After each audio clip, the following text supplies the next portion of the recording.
Bien. Como ha sido habitual en todos estos días, la prensa quiere sacar algunas imágenes previo a la lectura del veredicto. Así que, si gustan, saquen todas las imágenes que quieran. Y si quieren, también pueden abrir mejor la puerta porque ya habíamos verificado que tenían problemas con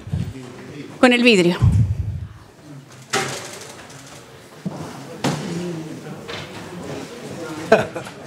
Pero no se agolpen, chiquillos, si les vamos a dar el tiempo, tranquilos. Ya pueden sacar su... Sí, saque la foto que desee y... Pero con silencio, por favor. 11. Con respeto, no agolpen. ¿Una corbata seca? No, está muy bien. No hay parte, pues. ¿Está bien?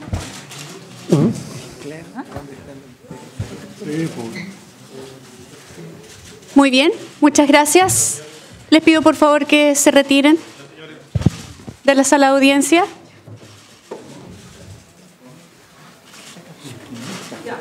Muchas gracias. No lo entiendo tampoco.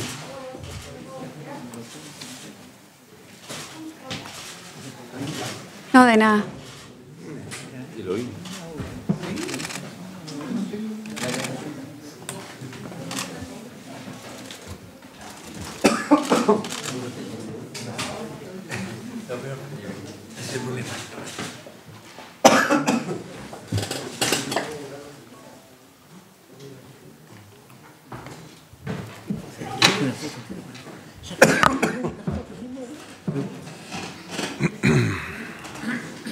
Bien.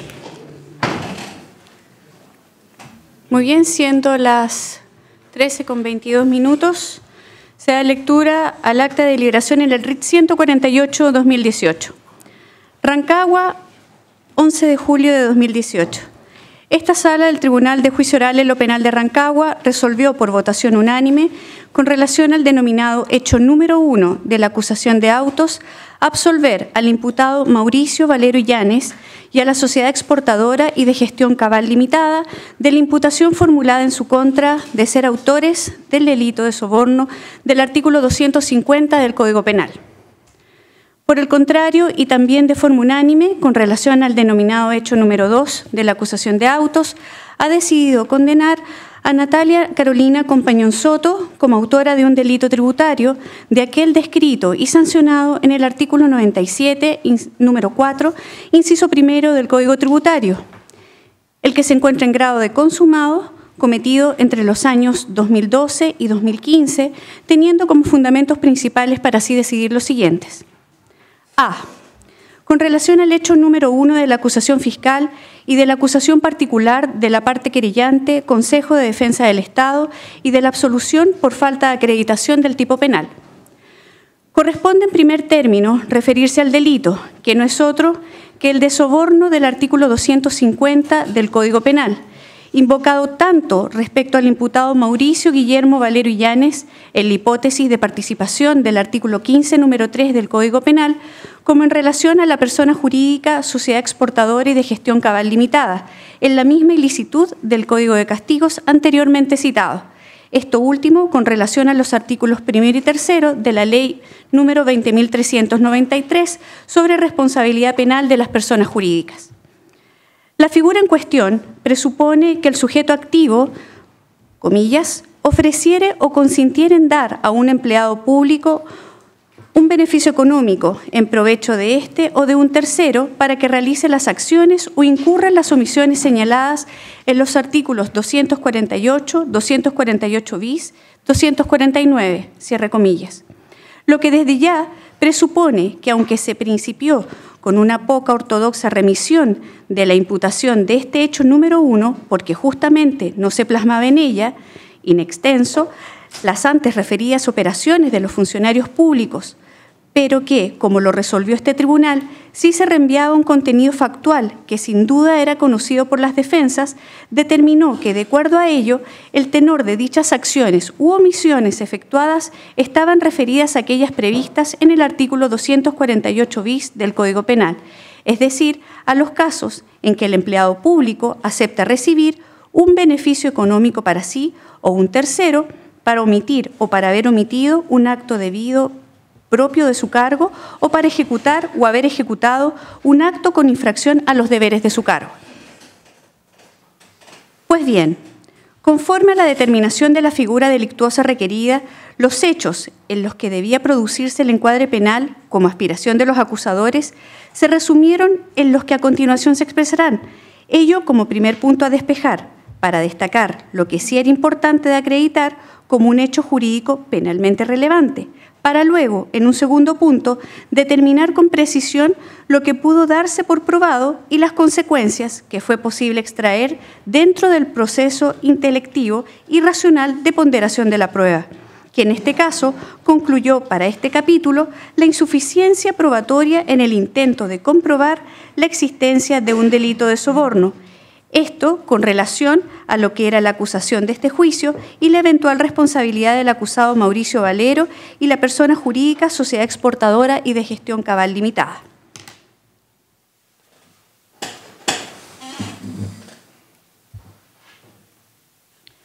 Los hechos que se intentó comprobar por los acusadores, lo que fluye de las alegaciones de las partes y de las probanzas rendidas, fueron los que se pasan a detallar. Que el acusado Mauricio Valero Illanes, actuando como persona natural y en representación de Sociedad Exportadora y de Gestión Cabal Limitada, sociedad en el que en el mes de enero de 2014 adquirió los inmuebles denominados Parcela San Diego, Parcela Santa Elena y Parcela Santa Cecilia, ubicados en la comuna de Machalí, sexta región, con la finalidad de que se realizaran gestiones para la modificación del plan regulador intercomunal y con ello aumentar el límite urbano e incorporar dentro de él los predios mencionados precedentemente, mejorando sus opciones de venta. A través de Juan Díaz Sepúlveda, solicitó a Cintia Ros Bisner, funcionaria honorarios de la Municipalidad de Machalí, y Jorge Silva Menares, director de Obras Municipales, también de la referida entidad de Delicia, realizar las gestiones antes descritas y para ello les entregó beneficios económicos a ambos. Para el anterior cometido, Juan Díaz Sepúlveda, con la finalidad antes señalada, promovió y logró en el mes de agosto de 2012, el ingreso a la Municipalidad de Machalí como arquitecto honorarios de Cintia Ros Bisner, a quien conocía desde el año 2009 y con quien venía trabajando en otros proyectos desde esa época. Cintia Ros Bisner prestó servicios a dicha municipalidad desde el 20 de agosto de 2012 hasta el 31 de diciembre de 2014, pero, a pesar de ser funcionaria pública,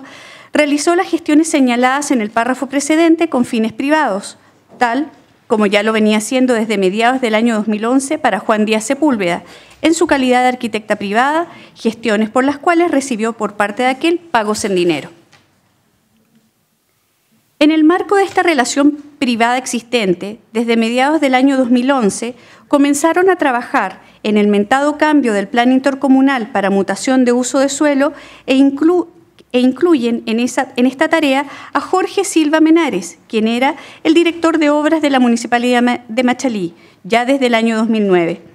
A solicitud de Juan Díaz Sepúlveda, en el mes de agosto de 2012, Jorge Silva Menares promovió el ingreso a la Municipalidad de Machalí como profesional honorarios de la arquitecta Cintia Ros Bisner, todo con el objeto ya antes, tantas veces referido, de modificar el plano regulador intercomunal y aumentar, por ende, el valor comercial de los predios antes designados. Es así como Díaz Sepúlveda solicitó a Cintia Ros Bisner, quien a partir del mes de agosto de 2012, ya funcionario honorarios de la Municipalidad de Machalí, y a Jorge Silva Menares, director de obras de la municipalidad antes señalada, realizar con infracción a los deberes de su cargo las gestiones tendientes a agilizar el proceso antes descrito, con fines privados y no públicos, recibiendo a cambio de dichas gestiones pagos en dinero realizados directamente por él mismo. Fue así que a fines del año 2012, Ros Bisner y Silva Menares encargaron a las profesionales del área privada, la ingeniera Luz María Loyola Torrealba y la geógrafa Gladys Morales Becerra, la confección de un estudio de capacidad vial y de un estudio ambiental estratégico, respectivamente, a pesar de que ninguna de dichas profesionales tenía vínculo alguno con la municipalidad y sin que mediaren pagos municipales para ello, ni mucho menos que se hubieran realizado llamados a licitar estos estudios, burlándose todo proceso de contratación pública, pues se trata de estudios que debían encargarse por la municipalidad aplicando la ley número 19.886 sobre contratos administrativos de suministro y prestación de servicios. Es así como, además, se infringió por ambos funcionarios públicos los deberes de su cargo, pues incorporaron estos estudios al proceso respectivo como si hubieran sido contratados o licitados por la municipalidad, informes realizados y pagados por particulares, en circunstancias que debían ser realizados con fondos públicos, todo ello con la finalidad de influir de manera indebida en el proceso de modificación del plano regulador intercomunal, con lo cual además vulneraron el principio de probidad administrativa. La imputación penal con respecto a esta causa refiere que los pagos realizados por el acusado Mauricio Valero Illanes para la realización de las gestiones antes descritas y que Juan Díaz Sepúlveda traspasó a los funcionarios públicos Cintia Ross y Jorge Silva, se realizaron con dineros provenientes de las cuentas corrientes número 16.452.707 del Banco de Chile, número 202.53.89.13 del Banco Itaú y número 34.42.535 del Banco Santander, todas de propiedad de Mauricio Valero, a la cuenta corriente número 28463898 del Banco Corbanca, de propiedad del acusado Juan Díaz Sepúlveda, a saber: A. 6 de junio de 2013, transferencia electrónica por 5 millones de pesos. B. 6 de junio de 2013, transferencia electrónica por 4 millones y medio. C. 18 de febrero de 2014, transferencia electrónica por 4 millones de pesos. D. 19 de febrero de 2014, transferencia electrónica por 5 millones de pesos. E. 24 de febrero de 2014, transferencia electrónica por 1 millón de pesos. Y F. 14 de marzo de 2014, transferencia electrónica por 823.620 pesos. El dinero entregado por el acusado Mauricio Valero Illanes a Juan Díaz Sepúlveda para que éste pagara a su vez a Cintia Ross Wisner y Jorge Silva Menares ascendió a la total suma de 20.323.620 pesos. Finalmente, la imputación establece que con el dinero transferido por el acusado Mauricio Valero Illanes a Juan Díaz Sepúlveda se realizaron algunos de los pagos hechos a Cintia Ross Wisner y Jorge Silva Menares y que delimita aquellos que se verificaron en el año 2014. Entonces, por propio mérito de la acusación, solo hemos de considerar los pagos que ocurrieron en el año 2014 para estos funcionarios públicos, a saber: 1. Pagos a Cintia Ross de la cuenta corriente 28463898 de Corbanca, de propiedad de Juan Díaz, a la cuenta corriente número E 0423807-01 del Banco Security, de propiedad de Cintia Ross Wisner, una vez que ésta era funcionaria pública. Fueron por los siguientes montos y en las fechas siguientes. Transferencia electrónica de fecha 22 de abril de 2014 por 1.400.000 pesos. Transferencia electrónica de fecha 14 de octubre de 2014 por 300.000 pesos. Cheque serie número 542936 de 11 de noviembre de 2014 por 19 millones de pesos. Transferencia electrónica de fecha 19 de noviembre de 2014 por 4 millones de pesos. Transferencia electrónica de fecha 2 de diciembre de 2014 por 4.052.000 pesos. Y transferencia electrónica de fecha 23 de diciembre de 2014 por 500.000 pesos. 2. Pagos a Jorge Silva Menares. De la cuenta corriente número 28463898 del Banco Corbanca, de propiedad de Juan Díaz, a las cuentavistas número 382700395534, número 382700499874 del Banco Estado, de propiedad de Jorge Silva Menares, todas acotadas al año 2014, conforme al mérito de la acusación de este proceso. Transferencia electrónica de 9 de junio de 2014 por 500.000 pesos. Transferencia electrónica de fecha 23 de junio por 1 millón de pesos. Transferencia electrónica de fecha 14 de julio de 2014 por 2 millones de pesos. Transferencia electrónica de 11 de agosto de 2014 por la misma suma, 2 millones de pesos. Transferencia electrónica de 10 de septiembre de 2014 por 2 millones y medio. Transferencia electrónica de 19 de noviembre de 2014 por 1 millón y medio. pagos de Juan Díaz Sepúlveda a Jorge Silva Menares por interpósita persona a través de su cónyuge Marisol Navarrete Carmona, correspondiente al año 2014, consistente en depósito de cheque número 495025 de la cuenta corriente 28463898 del Banco Corbanca, de fecha 14 de julio del 2014, por la suma de 10 millones de pesos.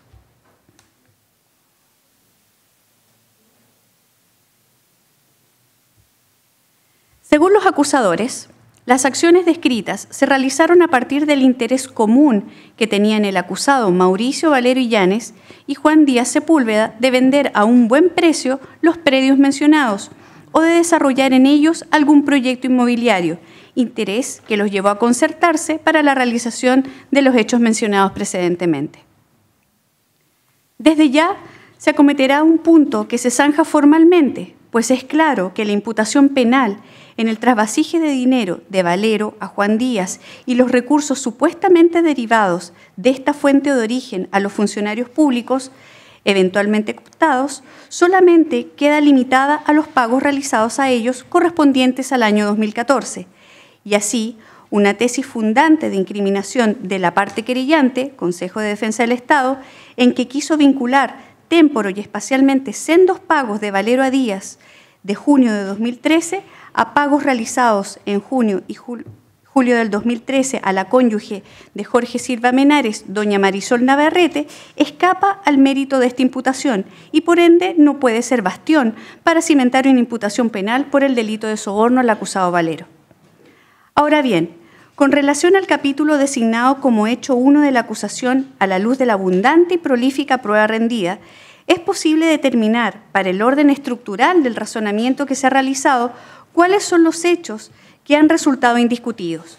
Ello a partir de la prueba rendida que resultó no ser objetada e incluso de aquellas actuaciones que desde el punto de vista de la litis no parecen tener finalmente un ámbito controversial, sino que es a partir de las conjeturas que legítimamente cada parte extrae de ellas, donde se separan de la contraparte, lo cual no importa afectar la ocurrencia de tales sucesos o acontecimientos. Ejemplo palmario de lo anterior es la ocurrencia de un proceso iniciado en el municipio de Machalí y otras comunas de la región sobre mutación del Plan Intercomunal de Rancagua, proceso que nadie niega en sí, pero que sí se objeta la intervención de ciertos actores y la finalidad con que actúan. A lo ya antes dicho, se suman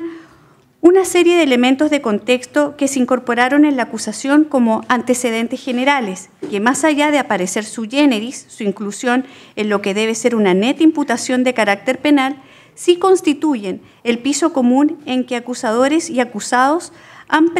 predeterminado para cada uno de ellos cimentar sus propias explicaciones y teorías apartadas unas de las otras y sobre la manera en que planteen efectivamente cómo ocurrieron los hechos. Esta tarea de despeje es vital, sobre todo en un juicio con innecesaria hiperabundancia probatoria, lo que muchas veces, lejos de clarificar y facilitar la labor jurisdiccional, la dificulta.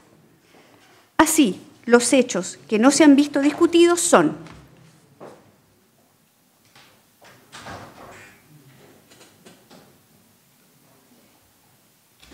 primero, es indubitado que el 29 de enero de 1991, don Patricio Wisner del Solar, doña Helga Riffard Richard y don Alex Wisner Richard constituyeron la sociedad agrícola Wisner Sociedad Anónima, persona jurídica que adquirió diversos bienes, entre ellos los predios denominados San Diego, correspondiente al rol 102.025, y Santa Elena, correspondiente al rol 102.114, ambos ubicados en la comuna de Machalí, en la región de O'Higgins. Segundo,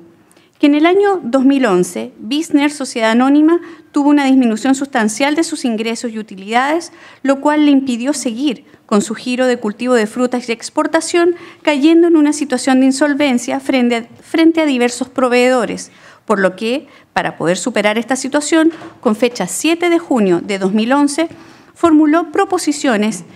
en un convenio judicial preventivo para así vender todos los bienes de la sociedad y pagar sus deudas, ingresando a la masa los predios San Diego y Santa Elena, y además la denominada parcela Santa Cecilia, propiedad esta última incorporada con el fin de aumentar el activo realizable en el convenio judicial preventivo y ayudar de esta forma a saldar todas las deudas de Wisner Sociedad Anónima.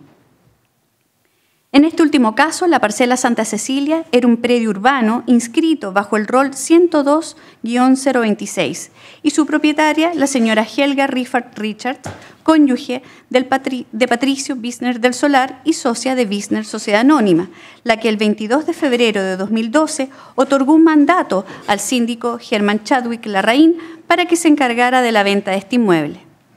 Tercero, no resultó cuestionado que el convenio judicial preventivo fue tramitado en el Cuarto Juzgado Civil de Santiago, causa rol número 13.168-2011, y que en el marco de dicho proceso, el tribunal designó con fecha 29 de junio del 2011 como síndico a don Germán Chadwick Larraín, cargo que aceptó el día 1 de julio de 2011.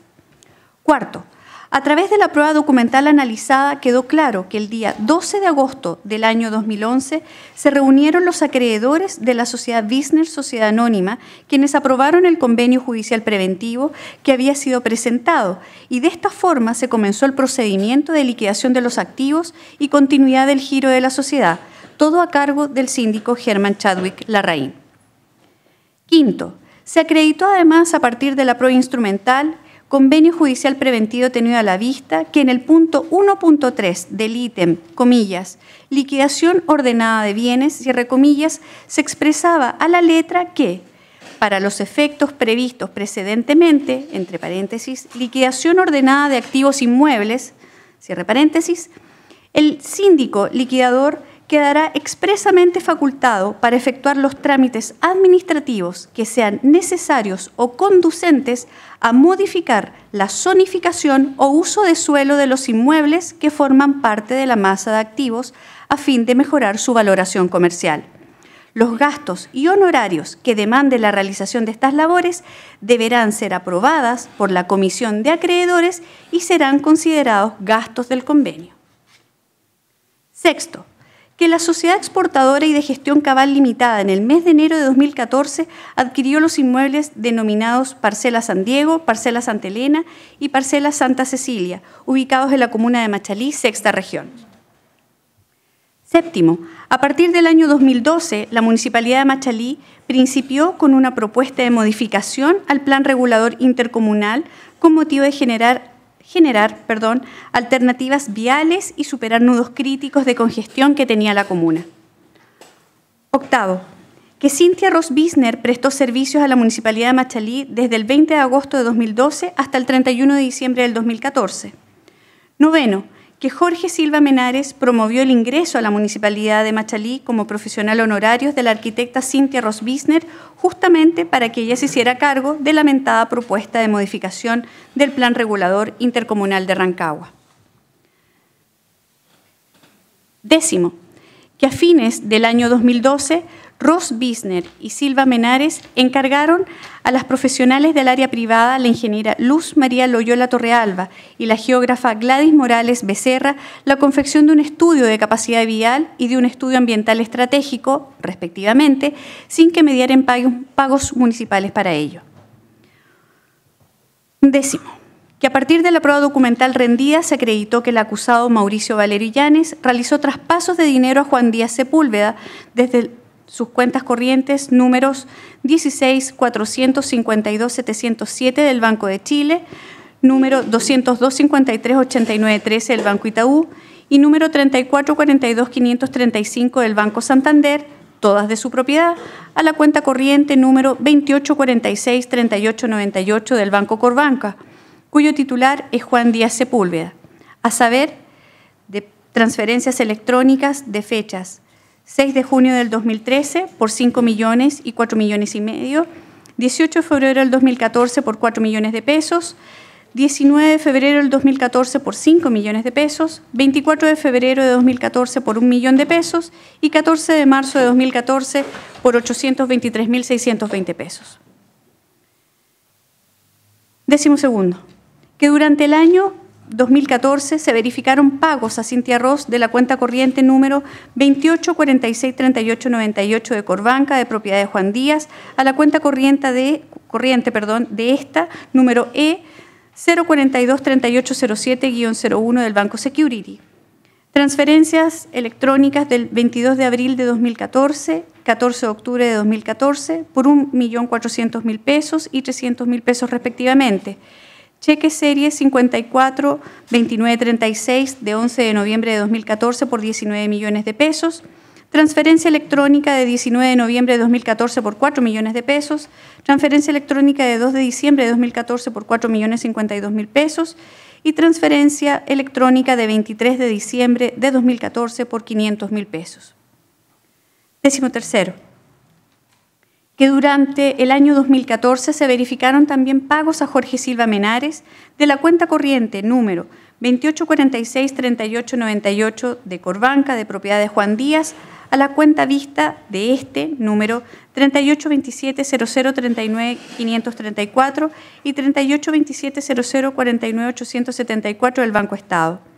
Transferencias electrónicas de fechas 9 de junio de 2014, 23 de junio de 2014, 14 de julio de 2014, 11 de agosto de 2014, 10 de septiembre de 2014 y 19 de noviembre de 2014, por los montos de 500.000 pesos, 1 millón de pesos, 2 millones de pesos, 2 millones de pesos, 2.500.000 pesos y 1.500.000 pesos respectivamente. 14. Que durante el año 2014 se verificaron pagos a Jorge Silva Menares por interpósita persona a través de su cónyuge Marisol Navarrete a partir de Juan Díaz Sepúlveda, consistente en depósito de cheque en serie número 495025 de la cuenta corriente 28463898 del Banco Corbanca, de fecha 14 de julio de 2014 por la suma de 10 millones de pesos.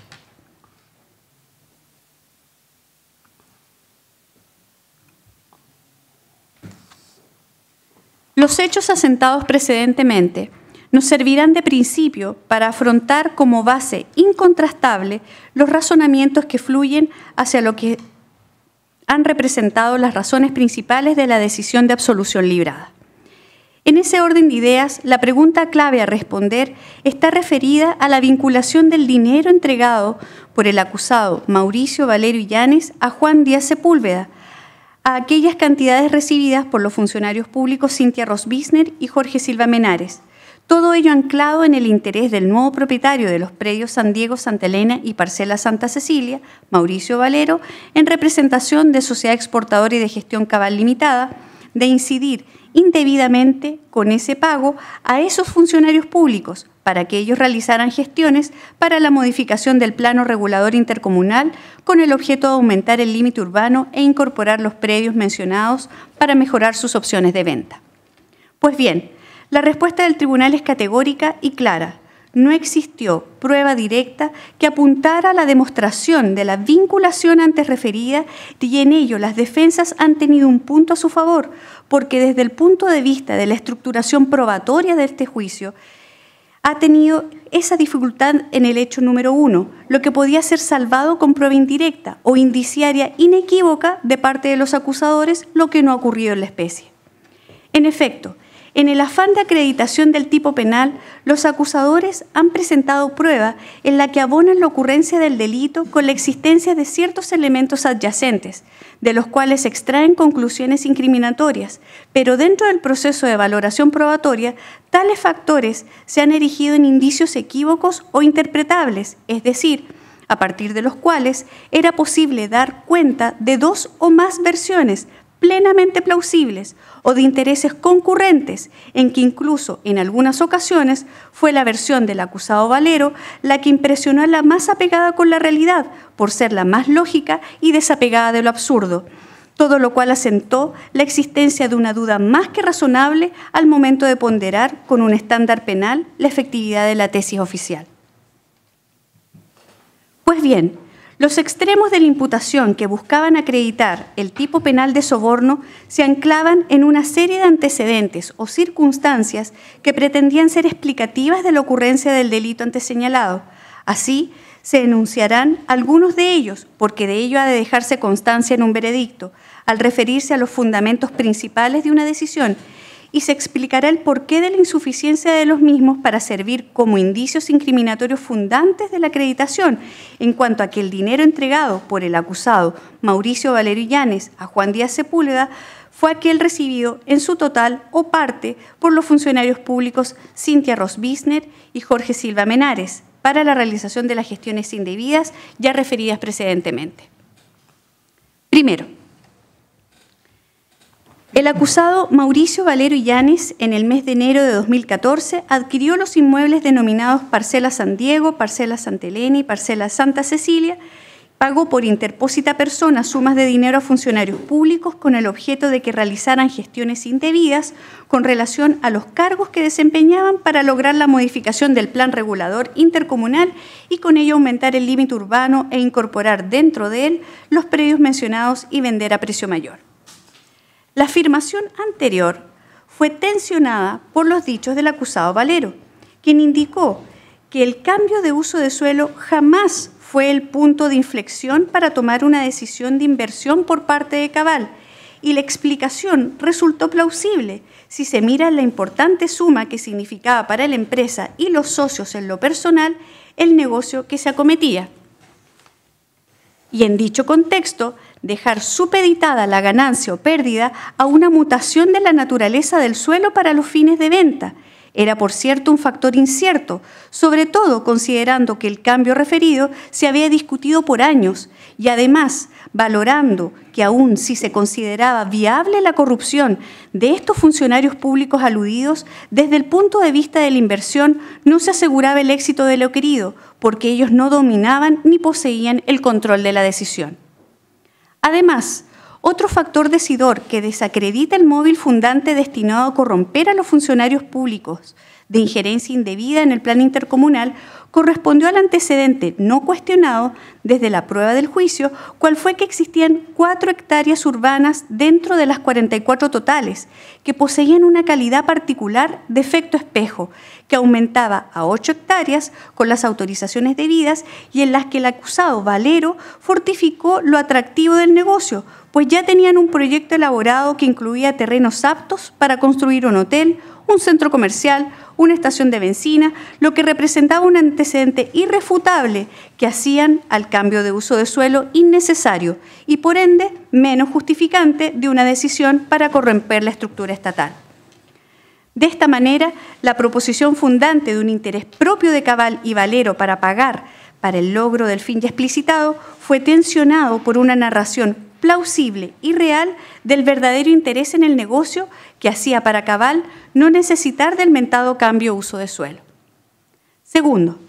sobre la rapidez en la adopción de la decisión y la ocurrencia de un supuesto negocio especulativo, sustentado en que en el mes de enero de 2013 se recibió la noticia de la oportunidad de negocios de terrenos de Machalí y ya en abril de 2013 Cabal estaba en condiciones de formular la primera oferta.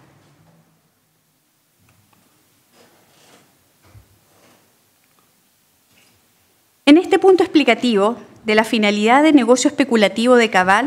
lo que para los acusadores también era sintomático en cuanto a contexto de la intención de la empresa de obtener ganancias espuriamente que iban en la línea general de alcanzar el cambio de uso de suelo, se dirá que la explicación del acusado Valero resultó ser convincente y fundada, pues dio cuenta que cuando recibieron la noticia del negocio de los terrenos de Machalí, ellos ya contaban con todos los estudios indispensables para adoptar una decisión del calibre de la adoptada por la inversión que ella representaba.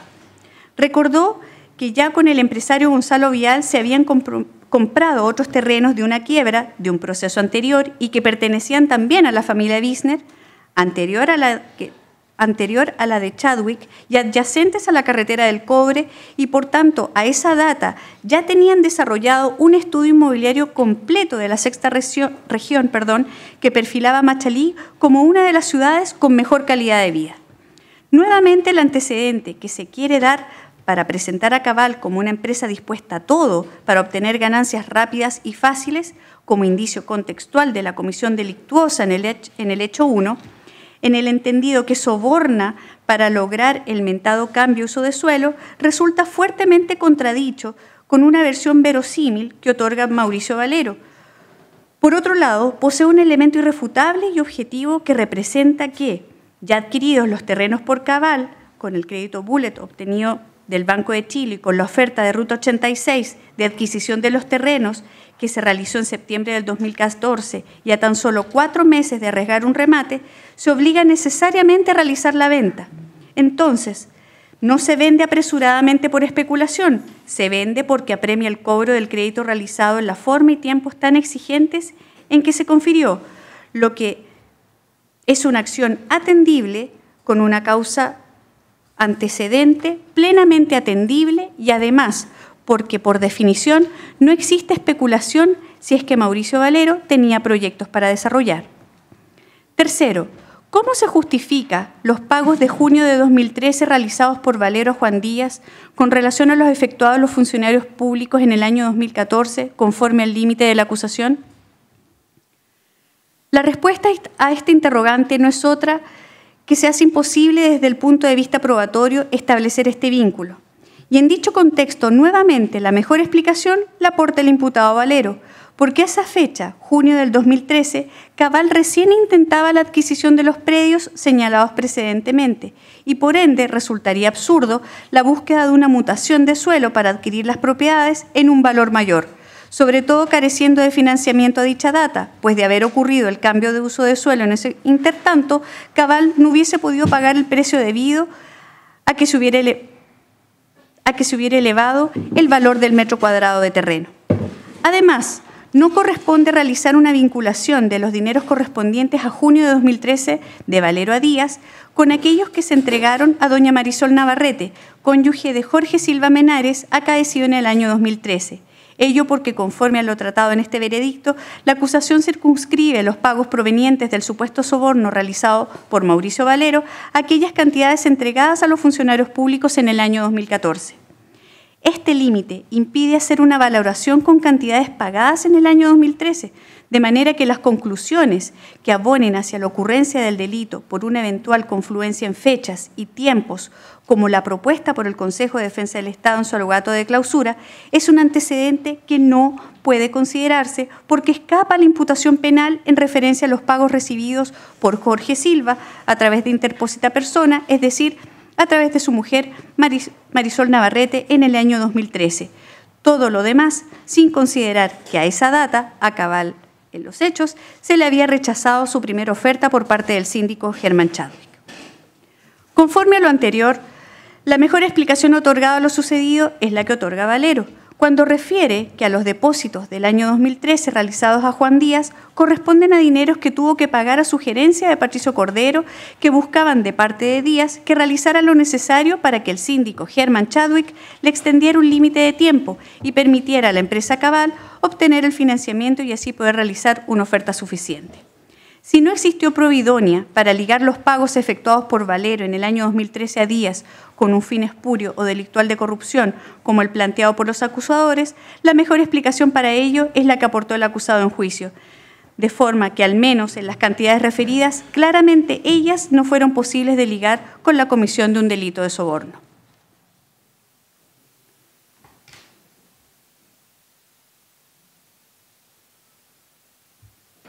Cuatro. Supuesta existencia de un interés común de parte de Mauricio Valero Illanes y de Juan Díaz Sepúlveda de vender a un buen precio los predios mencionados o de desarrollar en ellos algún proyecto inmobiliario, interés que, como refiere la acusación, los habría llevado a concertarse para la realización de los hechos mencionados en este apartado y en los hechos formalizados respecto de los acusados Juan Díaz Sepúlveda, Cintia Ross-Bissner, Jorge Silva Menares y Marisol Navarrete Carmona. A la luz de lo que se viene razonando, no es efectivo que Cabal, y específicamente Mauricio Valero, tuviera un interés común con Juan Díaz Sepúlveda. Quedó claro que este último trabajaba para el síndico de quiebras, don Germán Chadwick, en el intento de lograr por parte del síndico antes referido la obtención del mayor valor posible dentro del proceso de quiebra de las empresas Bissner Sociedad Anónima. En este contexto es que Patricio Cordero, en conocimiento de tal situación y cercano a Juan Díaz, da noticia del negocio a Mauricio Valero, con lo cual es de toda lógica concluir que los intereses son absolutamente disímiles. Por un lado, El síndico, Patricio Cordero y Juan Díaz, quieren lograr la venta de los terrenos al mayor precio posible y Valero, por el contrario, quiere adquirir los referidos predios porque conoce la naturaleza del buen negocio por los estudios ya confeccionados que tenía su empresa. En ese momento, naturalmente, que el vendedor desea el mayor precio posible y el comprador todo lo contrario, de manera que el presupuesto de tal interés común se desvanece a la luz de estos antecedentes. Menos podría determinarse que en este momento, durante el año 2013, Cabal quisiera realizar gastos que implicaran la elevación de los valores de los predios que aún no adquiere.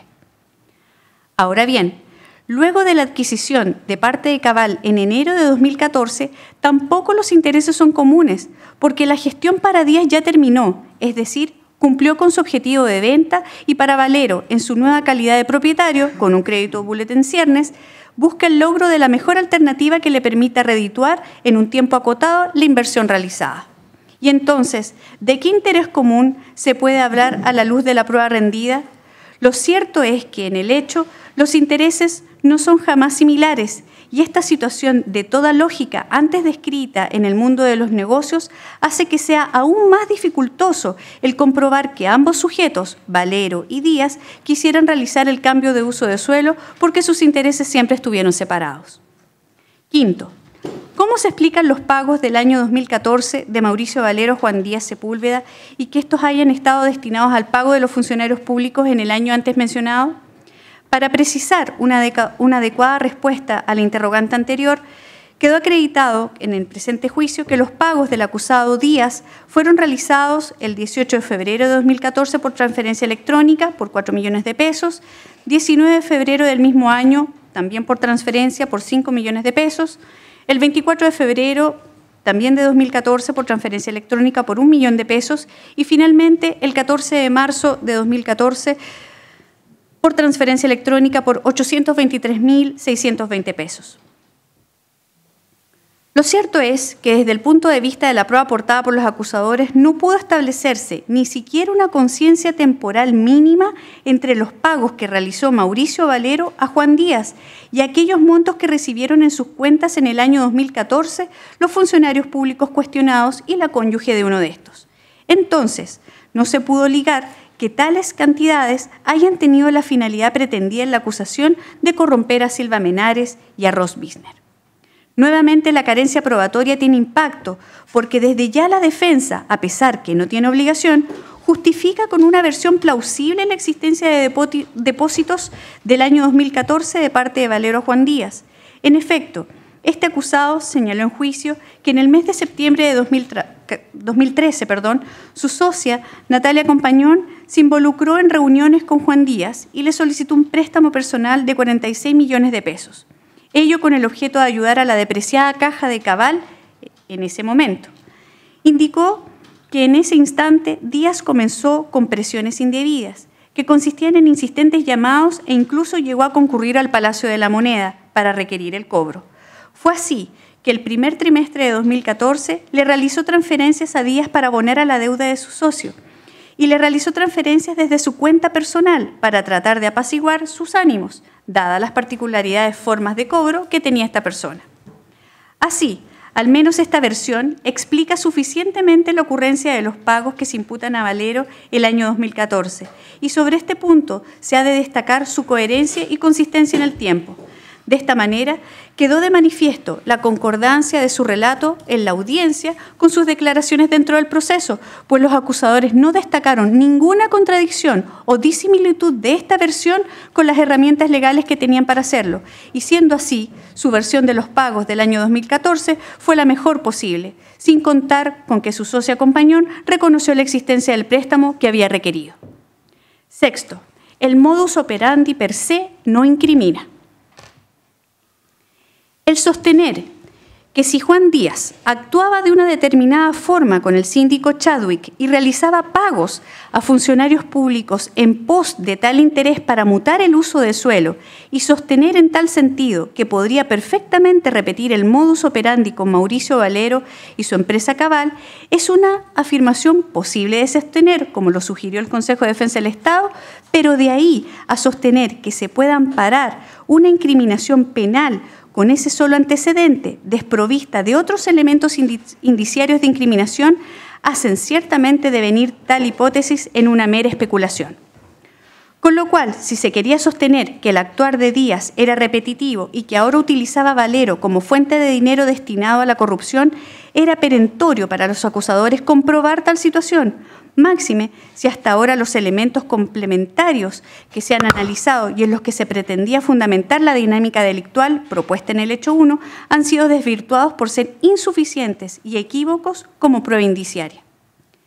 En conclusión, la prueba de cargo resultó insuficiente para generar una convicción de condena, es decir, no se logró acreditar la existencia del delito imputado y en este caso, además de las razones latamente expuestas, se superó con creces el límite de la duda razonable que impide la condena.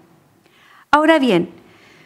corresponde consecuentemente a lo anterior, librar absolución en favor de la persona jurídica, sociedad exportadora y de gestión cabal limitada, ello en consonancia con la Ley 20.393 invocada, la que tiene por objeto la aplicación de medidas disuasivas, eficaces y proporcionales a las personas jurídicas al establecer su responsabilidad penal en actos de cohecho, particularmente en el caso sublite, vinculada a la comisión de la ilicitud prevista en el artículo 250 del Código Sustantivo Penal.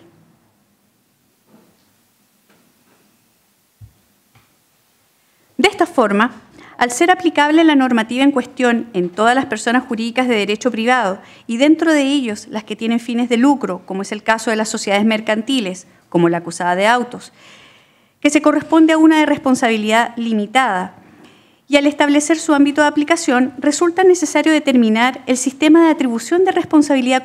correspondiente, el que según el artículo 5 de la ley precitada, al determinar que la responsabilidad penal de las personas jurídicas es autónoma de la responsabilidad penal de las personas naturales y subsiste en caso de cumplirse los requisitos previstos en el artículo 3, hace en todo caso expresa mención que, siempre y en todo caso, las situaciones allí descritas presuponen que el delito sea acreditado, lo que justamente no se ha dado en la especie. Siendo así, la ley incluso se coloca en el caso de atribuir responsabilidad a la persona jurídica, aun cuando por distintos motivos, artículo 5, no haya sido posible determinar la responsabilidad de sus dueños, controladores, representantes o quienes realicen actividades de administración y supervisión, para lo cual es necesaria e indispensable la configuración del hecho típico y antijurídico respecto de la o las personas naturales referidas, lo que no ha sido posible determinar, concretamente, la existencia del ilícito descrito en el artículo 250 del Código Penal, y siendo así, mal podría atribuirse responsabilidad por tal ilicitud a la sociedad acusada. B. Con relación al hecho 2 de la acusación y de la acusación particular del Servicio de Impuestos Internos. Como se anunció, se resolvió por votación unánime condenar a doña Natalia Carolina Compañón Soto como autora de un delito tributario prescrito y sancionado en el artículo 97, número 4, inciso primero del Código Tributario, cometido entre los años 2012 y 2015. Y los fundamentos principales para arribar a esta decisión fueron los siguientes. En primer lugar, cabe referirse a un hecho fundamental de la causa y que dice relación con la constitución de la empresa exportadora de gestión cabal limitada, cuya fecha de constitución es de 3 de febrero de 2012. En la escritura pública consta que los socios son doña Natalia Carolina Compañón Soto y don Mauricio Guillermo Valero Illanes. Consta además, en la cláusula cuarta, que la representación, uso de la razón social y la administración de la sociedad corresponderá a 1. Cualesquiera de los socios, los que anteponiendo su firma, la razón social, obligará y representará a la sociedad con las más amplias facultades, ante toda persona o autoridad, sin limitaciones de ninguna especie. Por último, en cuanto al capital de la sociedad, la cláusula quinta indica que es de 6 millones de pesos, que los socios aportan en la suma de 3 millones cada uno en dinero efectivo, los que ingresan a la caja social, y en la cláusula séptima refiere que las utilidades y pérdidas se repartirán entre los socios en proporción a sus aportes. Precisando lo anterior y en relación al delito propiamente tal, el Ministerio Público fundó su acusación en lo dispuesto en el inciso primero del artículo 97, número 4 del Código Tributario, que se establece a la letra las siguientes infracciones a las disposiciones tributarias serán sancionadas en la forma que a continuación se indica. 4. Las declaraciones maliciosamente incompletas o falsas que puedan inducir a la liquidación de un impuesto inferior al que corresponda o a la omisión maliciosa en los libros de contabilidad de los asientos relativos a las mercaderías adquiridas, enajenadas o permutadas o a las demás operaciones grabadas, la adulteración de balances o inventarios o la presentación de estos dolosamente falseados, el uso de boletas, notas de crédito, de débito o facturas ya utilizadas en operaciones anteriores o el empleo de otros procedimientos dolosos encaminados a ocultar o desfigurar el verdadero monto de las operaciones realizadas o a burlar el impuesto con multa del 50% al 300% del valor del tributo eludido y con presidio menor en sus grados medio a máximo. En el caso en análisis, la conducta específica que se atribuye a la acusada es, comillas, haber consentido en el registro e incorporación en la contabilidad de la sociedad de facturas ideológicamente falsas y la presentación de declaraciones de impuestos maliciosamente falsos correspondientes a los años tributarios 2013, 2014 y 2015. Pues bien, para que se configure el delito detallado se requiere, primero, la presentación de una declaración de impuestos falsa o incompleta, en todo o en parte, que puede inducir a la liquidación de un impuesto inferior al que corresponda, o sea, aunque no se produzca perjuicio fiscal. Y segundo, que las falsedades u omisiones sean maliciosas, esto es, que el contribuyente las haya cometido con el preciso propósito de defraudar al fisco. En el asunto sub iudice, la falsedad de la declaración se sustentó en la inclusión en ella de facturas ideológicamente falsas, esto es, aquellas que daban cuenta de servicios no prestados, emitidas por la empresa Lo Beltrán a Cabal. Esta última habría incluido las facturas en su contabilidad, rebajando la base imponible para la determinación del impuesto de primera categoría que grava a las empresas, o más precisamente, a las rentas de capital. Ahora bien, estas facturas representaban gastos para Cabal, de forma tal que por dicha condición el impuesto a pagar disminuye. El efecto consecuencial es que la empresa gozará de una mayor utilidad y por tanto aumentará el monto sobre el cual los socios podrían echar mano para efectuar retiros. De esta forma, representa un requisito sine qua non del tipo penal el que los servicios de que dan cuenta las facturas cuestionadas no se hayan prestado, ya que ese es el fundamento para que el servicio las califique como falsas. Al respecto, y a propósito de las obligaciones que pesan sobre el contribuyente, desde ya se debe aclarar que el artículo 21 del Código Tributario no puede utilizarse en un juicio penal para efectos de alterar la carga de la prueba en perjuicio del acusado, la cual, como un pilar de base del sistema acusatorio, corresponde al ente persecutor o al querellante en su caso, principalmente por la presunción de inocencia que ampara todo imputado, entre otras razones. En concordancia con lo anterior y para acreditar este hecho, los acusadores incorporaron al juicio la siguiente prueba. Como evidencia testifical se escuchó a Patricio Cordero Barrera, que en lo pertinente expuso que Valero le solicitó que le facturara desde su empresa Lo Beltrán a Cabal. Agregó que habían facturas por trabajos realizados y otros no. También se oyó al perito Carlos Moreno Solorza, funcionario del Servicio de Impuestos Internos, el cual relató que en el año 2015 le tomó declaración a Cordero y éste le contó que la relación con Valero se habría gestado en el año 2011, al ofrecer los servicios relacionados con Sidex. Los contratos fueron en septiembre y octubre del 2013, pero que se predatearon al 1 de marzo de 2012 y 1 de marzo del 2013. Y además que las facturas falsas le habrían sido solicitadas para reflejar gastos y sacar dineros, pero nunca se prestó servicios en el área minera. También señaló que conoció de la existencia de correos de la predata de los contratos suscritos entre Cabal y Lo Beltrán. El perito Moreno además señaló que para verificar la efectividad de los servicios se notificó a los contribuyentes, pero no se aportaron los comprobantes. Cordero, al no tener respaldo, y Cabal señaló que los acompañaría prontamente, pero aclaró que nunca lo hizo. El mismo perito Carlos Moreno se refirió también a lo dicho por Gonzalo Vialconcha, el que a través de Graneles era cliente de Cabal, el cual le expuso que la empresa antes aludida no le habría prestado servicios en Freirina, pues para ello contrató a 2 profesionales, pero no a Cabal. El perito concluyó que se trataba de facturas ideológicamente falsas por servicios no prestados. Además, declaró en juicio sobre el punto que aquí se trata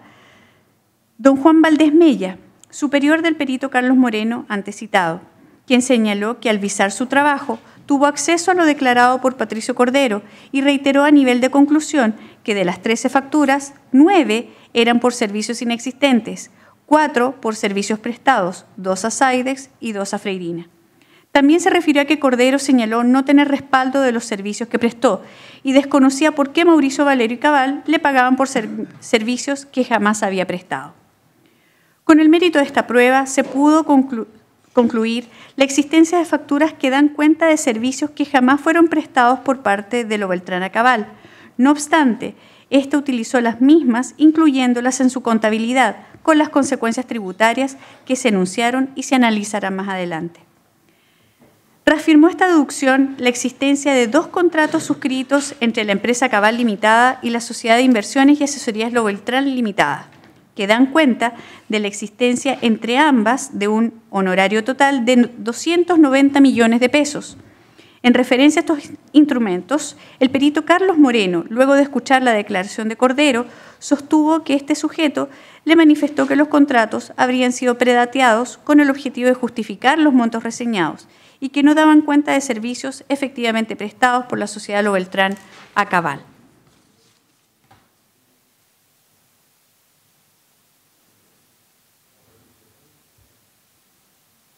De la valoración de los testimonios escuchados y de la documental expuesta, estos sentenciadores han arribado a la conclusión de que algunos de los servicios de que dan cuenta las facturas antes referidas e incorporadas a la contabilidad de Cabal y por ende utilizadas en su declaración anual de impuestos no fueron prestados efectivamente por parte de la empresa Lo Beltrán, de forma tal que solo tuvieron por objeto rebajar la base imponible de la empresa Cabal y por ende pagar un impuesto menor, al que debió ser enterado en arcas fiscales, ya que las mismas daban cuenta de gastos inexistentes.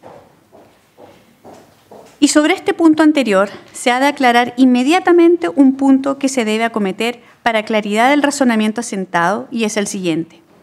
Aun cuando probatoriamente no se ha llegado a determinar con precisión qué facturas específicamente dan cuenta de los servicios que no fueron prestados y cuáles reflejan servicios que sí tuvieron una existencia real para los efectos de la configuración del delito en análisis, la prueba rendida dio cuenta irrefutablemente que al menos una de las facturas dubitadas efectivamente daban cuenta de servicios que jamás se prestaron, lo que resultó suficiente para establecer el ilícito imputado. De otra forma, se podría llegar a sostener que aún habiéndose probado la inexistencia de algunos de los servicios de que daban cuenta las facturas incluidas en la contabilidad y reflejadas en las declaraciones de impuestos de la empresa Cabal, ello determinaría que tales conductas resultarían impunes por no acreditarse específicamente cuál de aquellos instrumentos no tenía justificación válida. Tal argumento planteado de esta forma rayaría derechamente en lo absurdo y sin duda que lo anterior posee una consecuencia, no en relación a la acreditación del tipo penal, sino que derechamente en que no puede fundamentarse con elementos concretos una reiteración de las conductas como aquellas que se le han reprochado al acusado compañón y que desde ya se especifica que la configuración del delito es por estas razones y que lo es en relación a un delito tributario cometido en relación al artículo 97, número 4, inciso primero del Código Tributario, acontecido en el periodo comprendido entre los años calendarios 2012 a 2014 y año tributario 2013 a 2015, lo anterior para los efectos de la audiencia especial del artículo 343 del Código Procesal Penal, que seguirá de inmediato esta audiencia. Por otro lado, un segundo nivel de análisis se refiere a que la incorporación de las facturas ideológicamente falsas en la contabilidad de Cabal, la que se vio reflejada en las declaraciones de impuestos relativas a los años tributarios 2013, 2014 y 2015. Para estos efectos, se incorporó la declaración del perito Carlos Moreno, el cual relató en este punto que como se verificó que se trataba de facturas falsas, se revisó la contabilidad de Cabal y concluyó que en ella se registraron 12 de las 13 facturas por 300 millones, año comercial 2012 a 2014. Lo anterior lo confirmó el fiscalizador del Servicio de Impuestos Internos, Juan Valdés Mella, jefe de Carlos Moreno, quien constató que Cabal registró 13 facturas falsas emitidas por Lo Beltrán, 300 millones aproximadamente, lo que disminuyó su carga tributaria, informados en los años tributarios 2013, 2014 y 2015. En cuanto a la presentación de las declaraciones de impuestos, que en resumidas cuentas es la conducta que configura materialmente el delito, se incorporó como prueba instrumental el oficio ordinario número 1819 del Servicio de Impuestos Internos de fecha 14 de julio de 2015, en que se lee en sus documentos adjuntos que la declaración del año tributario 2013 fue subida al sistema el 28 de mayo del 2013 a las 10:06 horas, correspondiente al número de folio 230577763. En lo que dice relación al año tributario 2014, si bien no consta la fecha exacta de la presentación, y sí está la fecha de su rectificación y la referencia a la original, anulada por la rectificatoria como folio número 233418-574. Finalmente, consta entre los antecedentes expuestos que la declaración correspondiente al año tributario 2015 en el folio 2367-222255. Lo anterior sin perjuicio de que no fue controvertida la efectividad de estas presentaciones y de estas declaraciones de impuestos a través de los respectivos formularios 22 y sus correspondientes rectificaciones. Con el mérito de la prueba antes reseñada, se puede tener como un hecho cierto que la empresa Cabal, a través de sus socios, presentó ante el Servicio de Impuestos Internos para los años tributarios 2013, 2014 y 2015 declaraciones de impuestos en las cuales se contemplaron como gastos reflejadas al menos una factura ideológicamente falsa, servicios que en realidad nunca se prestaron. Corresponde ahora referirse al segundo de los requisitos de configuración del delito tributario imputado, o sea, la malicia, en la presentación de la declaración falsa, esto es, que el propósito del contribuyente sea defraudar al fisco.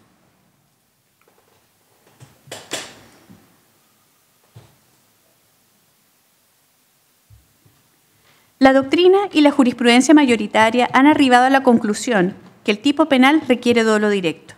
Esto es, la presentación de la declaración debe tener por finalidad la intención precisa de afectar el patrimonio fiscal, bien jurídico protegido por la norma, y este tribunal desde ya afirma que comparte esta posición y razonará en base a este elemento subjetivo concurrente en la actuación de la acusada Compañón. En efecto, en la descripción que hace la acusación fiscal en su primer párrafo se refiere directamente a esta intención, ya que dice a propósito de la acusada, comillas, en su calidad de socios y representantes legales de la Sociedad Exportadora y de Gestión Cabal Limitada, emplearon durante los años 2012, 2013 y 2014 procedimientos dolosos encaminados a desfigurar el verdadero monto de las operaciones realizadas por la sociedad o a burlar el impuesto que como contribuyente aquella debía pagar al haber resuelto el primero y consentido la segunda. Cierre comillas. Ahora bien, los abogados de la señora Compañón han sostenido su defensa casi única y exclusivamente en argumentar el desconocimiento de su representada de las presentaciones falsas realizadas ante el servicio, deslizando también en la clausura la falta de conciencia de la ilicitud y que a lo más concurrió en ella negligencia, elemento insuficiente para configurar el delito, siendo solo y eventualmente constitutivo de una infracción tributaria, las que solo se sancionarían con multa. Además de lo anterior, también se ha sostenido e intentado probar que parte de los servicios de los cuales dan cuenta las facturas fueron efectivamente prestados.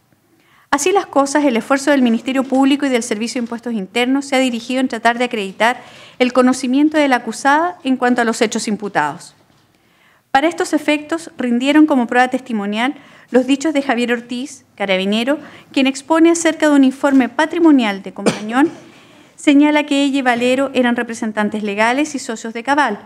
De otro lado, Natalia Ortiz, carabinero, quien informó que participó en una investigación financiera y que las principales ventas de Cabal en el año 2012 fueron a Graneles del Sur por 437 millones de pesos y a Sidex por 120 millones de pesos. Dice además que en los años tributarios 2012, 2013 y 2014, Compañón retiró fondos por 310 millones y Valero por 305. El perito Carlos Moreno, funcionario del Servicio de Impuestos Internos, expuso que ante dicho organismo el acusado Valero dijo que ambos socios tenían acceso a la cuenta corriente de la empresa, Compañón. Señaló también que se distribuían los trabajos y que había reuniones mensuales con el administrativo de finanzas. En cuanto a los servicios en Freirina, precisó que era Compañón la que se relacionaba con ellos. A su vez, el perito dijo que la acusada Natalia Compañón expuso tener la exclusividad de la cartera de graneles. La subcontratación estaba a cargo de Valero y que se reunían 2 a 3 veces a la semana. De otro lado, el perito sostuvo que también escuchó a Gonzalo Vial Concha, el cual le manifestó que la relación con Cabal se daba con Natalia Compañón. El mismo perito indicó, en cuanto a los retiros de Natalia Compañón, que en el año tributario 2013 fue el único con utilidades. Precisó que retiró y que además reinvirtió. El testigo Juan Valdés, fiscalizador del Servicio de Impuestos Internos y jefe de Moreno, señaló, en cuanto a la declaración prestada por doña Natalia Compañón, que se refiere a las reuniones periódicas para rendir cuentas y tomar sus sugerencias, lo que coincide con lo expuesto por Valero. A su vez, Juan Pablo Lastra, carabinero, en su declaración como testigo, dijo haber presenciado la declaración de Natalia Compañón, donde explicó que ella veía el área de graneles en forma exclusiva y Valero de Sidex. Mauro Pino Molina, carabinero, expuso ante el tribunal que estructuró un diagrama de Cabal y sus negocios. Al efecto, señaló, entre otras cosas, que la primera persona que formó Natalia Compañón,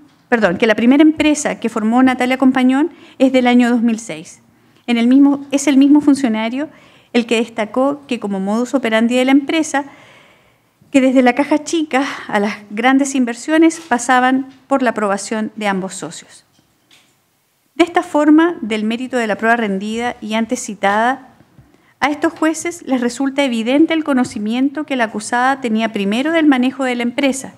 en segundo lugar, de los proyectos que eran tratados en la misma, aun cuando se dedicaba en forma exclusiva a atender a aquellos que eran para el empresario Gonzalo Vial Concha, que como ella misma reconoce, correspondían a la empresa Inversiones Graneles, principal cliente de la sociedad. También se infiere que conocía el sistema de funcionamiento de los gastos y visto bueno para su inclusión en la empresa. En materia de retiro de utilidades, el conocimiento de la misma queda suficientemente claro, desde que adopta al menos en una oportunidad la figura tributaria de la reinversión de utilidades. De otro lado, el conocimiento de los antecedentes propios de la empresa se deduce asimismo de las rectificaciones que tanto Cabal como sus socios debieron hacer ante el Servicio de Impuestos Internos. Además de lo anterior, existen otros indicadores o indicios que dan cuenta del conocimiento que Natalia Compañón Soto tenía acerca del funcionamiento del mundo societario, no solo en materias comerciales o de captación de negocios como ha referido, tales como son su calificación personal, estudios universitarios, su participación temprana en sociedades desde el año 2006, de donde uno supone al menos tenía idea en cuanto a la obligación de tributar que pesa sobre las empresas. Estructura y administración de la empresa, conforme al pacto social, ambos socios hicieron iguales aportes. Tienen una participación del 50% cada uno en las utilidades y gastos y ambos gozan de la administración indistintamente. El tamaño de la sociedad Cabal, solo 2 socios, son los que toman decisiones, los demás son empleados. Presencia de un gerente de administración y finanzas versado en el tema societario y de planificación tributaria, quien no obra de motu propio y por lo demás es el llamado a orientar a los socios sobre temas que por deformación profesional les resultan intrincados. Vínculo estrecho entre socios. La amistad los lleva a formar una sociedad de personas, esto es, de responsabilidad limitada, incluso teniendo la representación uno de ellos en una empresa familiar del otro. Y por último, la comunicación fluida entre los mismos, dada por las reuniones periódicas entre ellos, en las cuales, como se ha dicho, se trataban desde pequeñas a grandes decisiones. El dolo, como elemento subjetivo perteneciente a la esfera interna o psiquis de las personas, se debe necesariamente atribuir, para lo cual se debe atender justamente a manifestaciones externas o conductas, que si se pueden describir o dejar rastros, pues, como lúcidamente se ha descrito por la doctrina, al dolo nunca nadie lo ha visto. Es justamente la relación de todos los indicios, conductas y registros antes analizados los que permiten sostener que el dolo de la figura tributaria por la que se acuse concurre en la acusada. Dicho elemento de imputación en este delito tributario, concebido como un obrar intencional dirigido a un fin específico, no se puede limitar al simple hecho de presentar una declaración que omita o falsee datos, o dicho de otro modo, ¿qué sentido tiene o qué mueve a un sujeto a incurrir en esta conducta? La explicación no puede ser otra que la de pagar un tributo menor al que corresponde. Ahora bien, se podría sostener válidamente que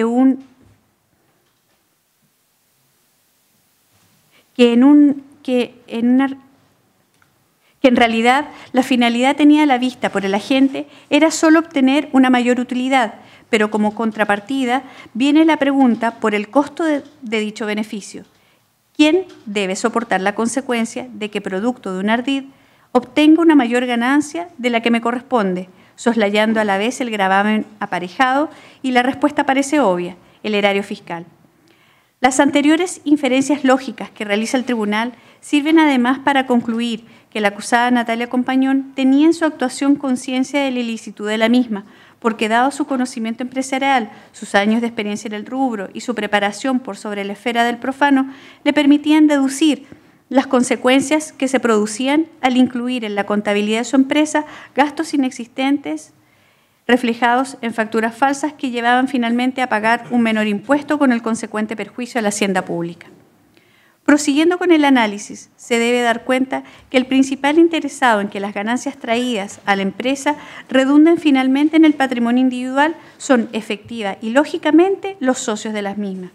ya que a través de las maniobras reprochadas se verían, y es más, se vieron beneficiados con una rebaja en la base imponible de la empresa, que implicó el aumento de la utilidad para los socios, individualmente considerados, no ya desde el punto de vista del crédito, que representa el pago del impuesto de primera categoría en el impuesto global complementario de aquellos, sino que además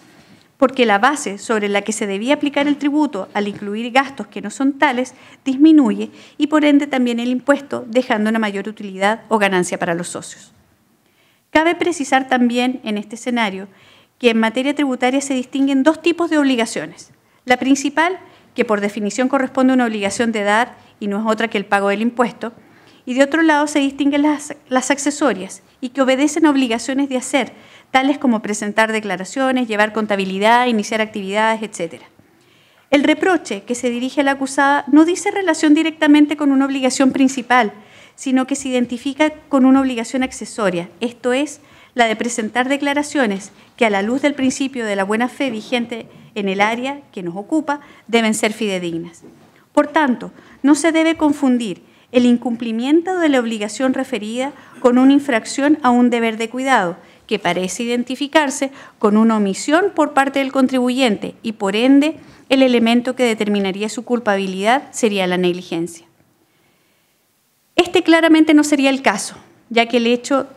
que algunos autores clasifiquen el delito tributario como uno de infracción de deber atiende no a la forma de comisión del delito, sino más bien a la relación o vinculación de la esfera individual del obligado tributario con aquella constituida con la hacienda pública. Esto es, para resolver problemas de autoría y participación.